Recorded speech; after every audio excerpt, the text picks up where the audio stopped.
അച്ഛ ആ മുട്ടക്കറിയെ മുട്ടക്കറി എന്ന് വിളിക്കണമെങ്കിൽ നിങ്ങളെ ഞാൻ അമിതാഭ് ബച്ചൻ എന്ന് വിളിക്കണം. അതിനകത്തൊരു ഒറ്റ മുട്ടയില്ല, അറിയോ? എന്ത് മുട്ട സമ്മേളനോ വിഴുങ്ങുന്നു. അച്ഛൻ എന്തിനും ഒരു സൊസൈറ്റിയിലെ പാല് വേണ്ട, ഭയങ്കര കൊഴുപ്പ്. ഭയങ്കര കഴുപ്പ് തന്നെ.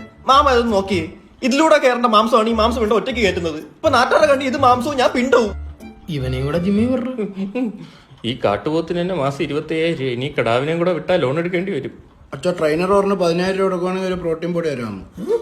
10,000 രൂപയുടെ പ്രോട്ടീൻ പൊടി കണ്ടിട്ട് ഇയാൾ ഹൾക്കായിട്ട് അഭിനയിക്കാൻ പോന്നാ. ഒരു ജിമ്മിൽ ആശാ മതി ഒരു കുടുംബത്തിലെ സ്വത്തൊക്കെ നശിപ്പിക്കാൻ. മോനെ, അച്ഛന്റെ മാസ വരുമാനം എന്ന് പറഞ്ഞാൽ 15,000 രൂപ 1000 പിടിച്ചിട്ട്.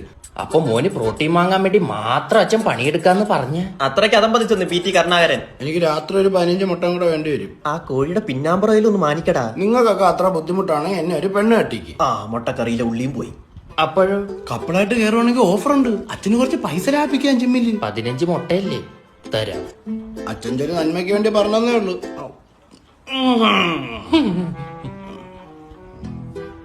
ഒരു കുടുംബം വലിഞ്ഞു മുറുകിയ ഒച്ച